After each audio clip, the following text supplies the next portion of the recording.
welcome or welcome back to my channel. My name is Praveshika Kumar and I am so excited to be back with another video. If you're new here, please don't forget to hit the subscribe button and the notification bell icon so that you will be notified when I post a new video the next time.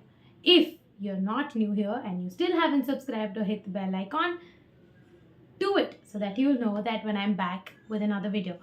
Before it's too late, without much further ado, let's dive right into the video.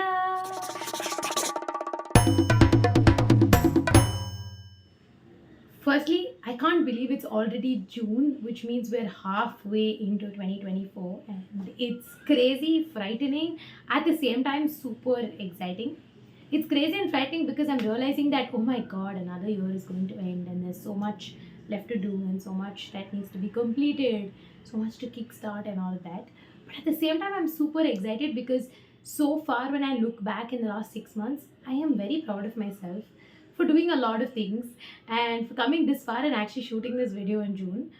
And it's very ironic because I'm shooting this on the day 2 years back I said I'm going to start this channel and make it active and all of that. So kind of excited. But yeah, anyway, it's also super exciting because I started my Bookstagram account, Pustagram. Go check it out. Please follow it if you're a reader. Around April, and I have been super happy about it, and that's motivated me to read a lot, which means this video, as you might have guessed from the title, it's gonna be the books I've read so far and what I'm gonna share with you guys. I can't wait. Let's go. The first books that I read was Ikigai and the Ikigai Journey. I think these two books for me did a lot that it intended to do. The books are about finding your Ikigai, what you love doing the most, and you persistently following ways to do that more and every other day. I'm kind of glad that I started my year with this book because I kind of feel like throughout this year I'm doing a lot of things that I wanted to kind of do, more of a vision board manifestation sort of a thing. Not that I'm blaming it on the book, but the energy did, I think, positively transfer. So for me, I really like both of it because this was more of an introduction into the concept, and this was more of a workbook-like introduction into the concept.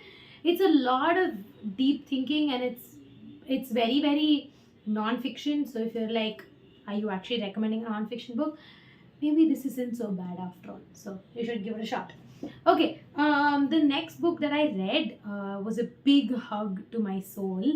The book is called Before the Coffee Gets Cold, Tales from the Cafe by Tozikatsu Kawaguchi. I hope I'm pronouncing it right. Sorry if I'm not. This is the one-off or a short story collection from the actual series of books. I think it's a separate collection of short stories. I haven't read the series, but this was a gift to me by a friend, colleague, Hitin, and I am so glad that he did gift it to me because this book is so beautiful. It has beautiful stories of warmth. It's a very emotionally beautiful book. It's all set in the cafe in Japan where people have the opportunity to either visit the future or go back in the past, and they're supposed to be back in the present before the coffee gets cold. I don't want to spoil it for all of you, but I really think it's a short read. So if you're taking a day trip or something, I would highly recommend this. It's a very beautiful book. I'm waiting to read the series as well, but that for sure is a 5 on 5. In fact, I did gift a copy of this book to one of my friends on his birthday because it's really, really good. Okay, the next book that I read was a very popular book everywhere. I'm sure a lot of people have read it. I was maybe late to the party. It was The Love Hypothesis by Ali Hazelwood. For someone who loves Bollywood and someone who loves romances, I think this book was very, very thick 5 on 5. I really liked the way Ali Hazelwood wrote about the conflicts that turned, like the revenge, rivalry. I won't say revenge, but the rivalry, fake dating that turned into romance. It wasn't rivalry also. It was more like, I don't get along with you. The fake dating that turned into romance as such, and how coincidence kind of fell into place. I really liked the way this book flew and the way the story flew for me. So I think this was definitely a highly recommend. I'm kind of looking forward to reading the rest of her books, but hopefully in the future. But this is a 5 on 5 for sure. The next book that I read, it's also a non-fiction, but it's a really good book. I don't want you to say no to this if you're considering reading it. It's Sharanya Bhattacharya's Desperately Seeking Shahrukh. This book, being a Shah Rukh Khan lover that I am, do not expect it to be that kind of a book. This book basically revolves around how Shah Rukh Khan is an idol for a lot of people to kind of embrace romance, love, and kind of rediscover themselves. And how heroism on the whole has a larger impact to economy, in the whole, and how it's kind of impacted a lot of women to kind of feel empowered on their own. It's a very text heavy, very data heavy book. It did take me a while to read. I did enjoy reading it though. Thank you, Anjana, for recommending this to me. My cousin recommended it to me. It did take me a while to read because there's a lot of information to process. But if you are someone who likes the numbers and data and who likes to give Shah Rukh Khan a genuine try, then I think you should give this book a read. It's definitely one of my top recommends. I did give this a 3.5 out of 5 for sure. 3.5 because it was very text heavy for me, but I absolutely loved it. The next book, The American Roommate Experiment by Ellen Armas. I was absolutely blown away by this book. Only because Elena has officially become my favorite author. Thank you, because she gave me Lucas. This book did a lot of things to me. It made me smile, it made me giggle, and it made me fall in love with Lucas as one of my fictional boyfriends. I think Lucas was very well written, Rosie was beautifully put, and the whole idea of how they kind of had the hots for each other, but situation that turned into an experiment made them discover the love for themselves was a very beautiful plot line. I really liked how the story flew for me. I loved all of the little instances that were created and how they were described. It's such a beautiful book. I really wish I could go back and reread this for the first time, kind of an experience. I really love the book. It's definitely a 5 on 5 for me. Okie dokie. The next book. I don't know what to say about it. It's actually a series. It Ends With Us and It Starts With Us by Colleen Hoover series. If you don't like Colleen Hoover, please don't stop watching this video. Continue, because there are a lot of other books that I want to talk about. I don't know. This was a very mixed reaction for me. Firstly, if you're somebody who's okay to deal with trauma, abuse, and generally the concept of abusive relationships, then go ahead and give this a read.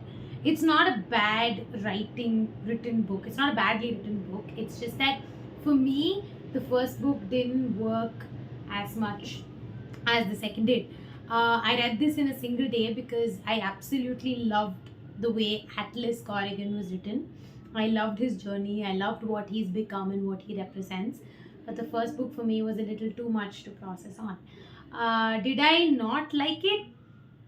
I don't know, but it's very mixed. It's a 2.5 out of 5, but this was definitely a 3.5. But after seeing the trailer, though, I'm very disappointed about the way they've cast Atlas, because I did have a way different imagination for him than I ever did. And it's going to be very difficult for me to not like Ryle, because Ryle looks way nicer in the film than he did in the book, or I imagined him to be. I don't know, I'm very confused about what I feel about this book, but definitely this did not work as much as this did, because Finding Nemo references go way higher for me. So yeah, if you like someone who can deal with the trauma and the abuse and all that, go for it. It's not bad writing. Colleen Hoover, for me, did not do bad writing. It's just I can't deal with it. So yeah. Okay, now I went from absolute trauma to sadness. I mean, you're like, what's wrong with you, Praveshika? But I was like, listen, I'm anyway dealing with it. Let me deal with something that I would rather be done dealing with and put it off the shelf. The next book was Matthew Perry's memoir, Friends, Lovers, and the Big Terrible Thing. If you know me, I'm a huge Friends person. If you know me, I'm a huge Chandler person. Matthew Perry is an idol for me when I wanted to do anything comical. When I heard about the news, I was at work. I was at a work trip and I was extremely devastated. and I did not want to address it. I was in complete denial. The book was lurking around because I had gotten a copy of it, and I was lurking around in my cupboard and I did not want to read it. And then I finally decided I do have to read it because I want to read it. I don't want to miss out on reading it. And guess what? This entire book, I was reading it and it felt like I was like reading it in his voice. It was it was very difficult. It took me the longest time to read. I'm not going to lie, but it was a very beautiful book. So I'm not going to talk more about this. I just want you to experience it. Give it a shot. Hands down, 200 on 5. Like, hands down, hands down. Okay, the next one. This is a breeze. It's Welcome to Paradise by Twinkle Khanna. This is an author signed copy. I'm very glad. I want to show it off because you're not a book person if you don't show off an author signed copy or an ARC, right? I mean, we can't be friends, okay? So we're doing the boasting. But anyway, I did have a chance to meet her and it was very cute, all of that. But this book was adorably cute. I love the way Twinkle Khanna writes because of the way she writes observations. And this book did deal with a lot of grief, loss, but it was put in so beautiful words. It was put down in so many beautiful words. It's a short read. You're going to probably finish this in a day. I loved each of the stories. Jelly Sweets is my favorite. Okay, the next book. It was a romance, out and out romance. Thanks for Memories by Cecilia Ahern. This book has a detailed review on my Bookstagram page on Instagram. I'll put down a link below. Go check it out. But I loved reading this book. For me this book did a lot different from a lot of the other romance books that I read because the entire plot was completely different, right? The plot was about deja vu, feeling a sense of knowing each other. We've kind of met somewhere, we've not, and then discovering that you love this person and then ending up with them. Nice, happily ever after. But what I loved the most is the way Cecilia has written the book. You know, it's very detailed, it's very chunky, it's very all of it described out there in front of you, and I really like that. It was definitely a very, very thick book, but I did enjoy reading this a lot. Yes, some parts were repetitive for me, but I absolutely loved it. So I highly recommend if you haven't. Also, this cover, so cute. Okay, the next book. I can't stop talking about this book as well because it's one of my favorite genres, but it's also one of my favorite books in the recent times. It is Durga by Kevin Misal. Absolutely loved it. I have nothing more to say. It's basically Kevin Misal's take on the Navratri and the concept of Durga Ma, the story behind Durga Ma and how she kills Mahisha. It's a very beautiful book. If you are someone who likes mythology fiction, go read it. 5 on 5. Rest of it I've spoken on Instagram. I'm tired. Okay, I'm actually not tired, but yeah. The last book that I read before taking this video was I started reading the Twisted series, so obviously Twisted Love. I'm very late to the party, but I did start. Twisted Love by Anna Huang. I really like the series so far. I'm in the second book. I'm halfway into Twisted Games. I'm like almost at the end of it. But Twisted Love for me. It was a beautiful book. I loved the plot line. I loved the way the story was written. I loved how it was revenge turned into romance, and how it was very well put as a story. It had me gripping, but the only disappointment I had was I'm not a big fan of Alex. I really feel Ava deserved better. Now that I'm reading Twisted Games, I feel like Mr. Larson is. I just love him. Yeah, so far I don't know what's gonna happen in the rest of it, but I love the way Anna Huang has written it, but it's just Alex for me didn't work out. So this is a definite 4 out of 5 for me, but I am really invested in the series. So with that, we've actually come to what I've read so far in June, so far till June, and I am very proud of myself. If you did like this video, don't forget to like, share, subscribe, and comment. Also comment down below on what books you've read, what books you think I should read, and yeah, basically let me know what you thought, if our thoughts aligned. If not, if you think that I should give any of these books another chance, then let me know. I'd be happy to do it. If you have recommendations for me, let me know. I'd love to take that up. And last but not the least, stay in touch, keep in touch. If you want to know more bookish updates, follow me on my Bookstagram account, which is called Pustagram. I will have it linked down below and over here on the screen. You can also follow me on my other Instagram account, which is my main Instagram account, and you can get in touch with me in all of the channels that I will put down here below. Basically, this is me saying bye. So until next time, stay tuned. This is Praveshika Kumar saying tada bye bye.